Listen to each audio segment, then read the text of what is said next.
उद्देश्य। इस पाठ के अंत में आप निम्नलिखित सीखने में सक्षम हो जाएंगे।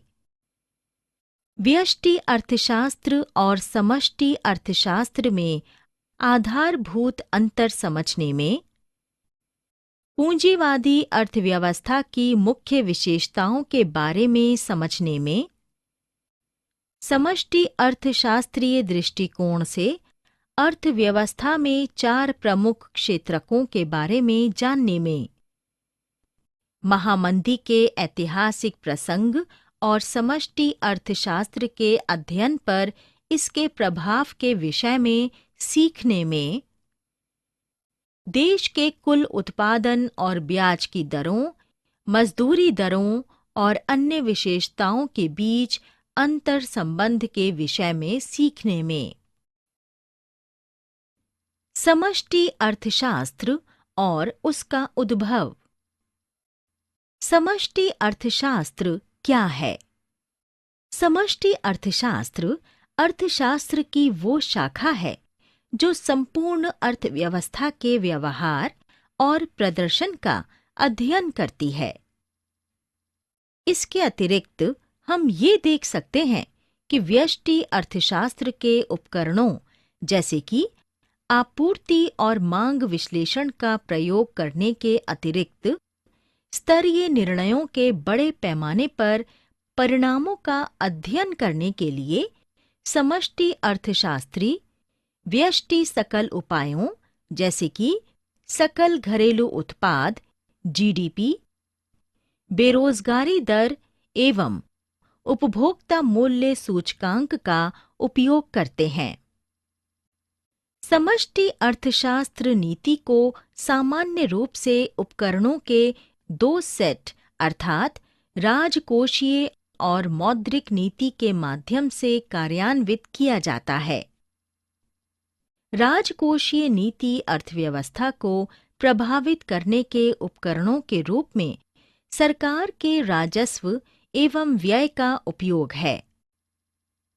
ऐसे उपकरणों के उदाहरण व्यय, कर और ऋण हैं।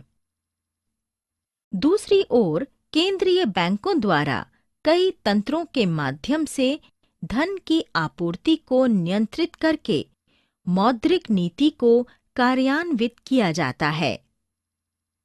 ये नीतियां मूल्य स्थिरता, पूर्ण रोजगार और विकास के आर्थिक लक्ष्यों की प्राप्ति के लिए व्यापार चक्र के प्रभावों को सीमित करने पर ध्यान केंद्रित करती हैं। विभिन्न आर्थिक एजेंट। आर्थिक निर्णय लेने वाला एक व्यक्ति जो ये पहचान कर सकता है कि विभिन्न कारक विभिन्न आर्थिक समूहों को प्रभावित और प्रेरित करते हैं, उसे आर्थिक एजेंट कहा जाता है। आर्थिक एजेंट 3 प्रकार के होते हैं। 1. उपभोक्ता, जो सामान्य रूप से किसी उत्पादित वस्तु या सेवा का उपभोग वित्तीय प्रयोजन से करते हैं। 2. फर्म की भूमिका उत्पादन के कारकों को बिक्री करने हेतु वस्तुओं और सेवाओं में रूपांतरित करने की होती है। 3. सरकारें, जो फर्मों और उपभोक्ताओं के बीच। समष्टि अर्थशास्त्र का उदय एवं संदर्भ। समष्टि अर्थशास्त्र का उदय।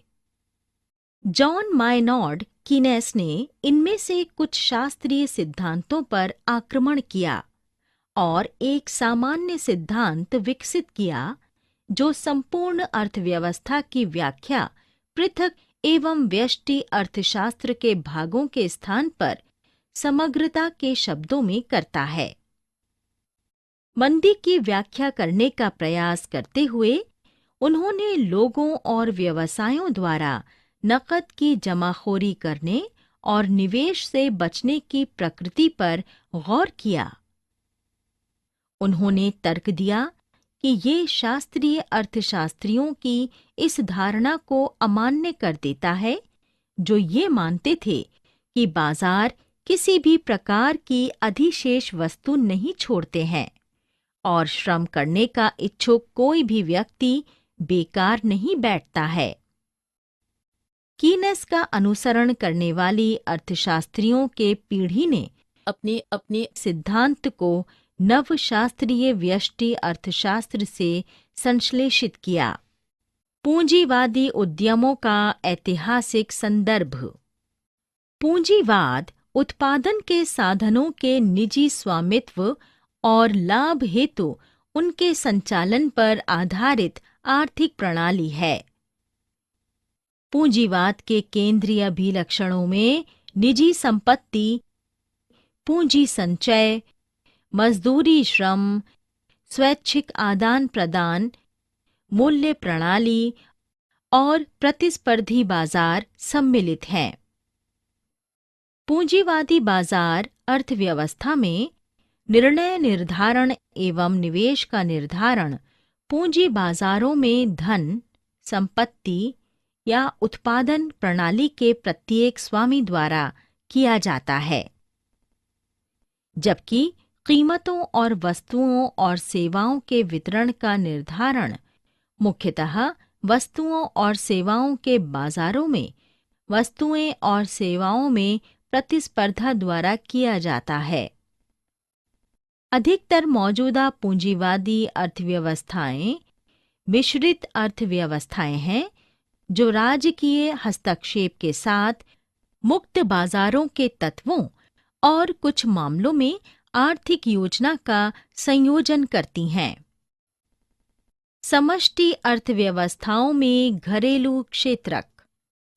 समग्र समष्टि अर्थशास्त्रीय क्षेत्रक जो सारांश। हमने जो कुछ सीखा है उसे संक्षेप में दोहराएं।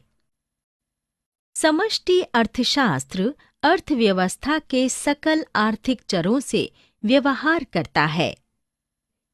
विभिन्न वस्तुओं और सेवाओं के मूल्यों में सामान्य रूप से एक साथ उतार चढ़ाव होने की प्रवृत्ति होती है।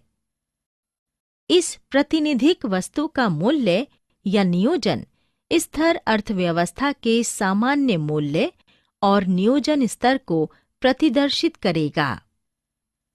समष्टि अर्थशास्त्रीय नीतियां का अनुसरण स्वयं राज्य या वैधानिक निकायों जैसे कि भारतीय रिजर्व बैंक, भारतीय प्रतिभूति और विनिमय बोर्ड सेबी और ऐसी ही अन्य आर्थिक संस्थाओं द्वारा किया जाता है। 1929 की महामंदी और बाद के वर्षों में यूरोप और उत्तरी अमेरिका के देशों में उत्पादन और रोजगार के स्तरों में भारी मात्रा में गिरावट देखी गई। ठेठ पूंजीवादी उद्यम में एक या कई उद्यमी होते हैं, जहां लोग प्रमुख फैसलों पर नियंत्रण रखते हैं और फर्म या उद्यम से संबंधित जोखिम के बड़े भाग वहन करते हैं। उत्पादन के इन तीन कारकों अर्थात पूंजी, भूमि और श्रम की मदद से निर्गत का उत्पादन करने के बाद उद्यमी बाजार में उत्पाद बेचता है।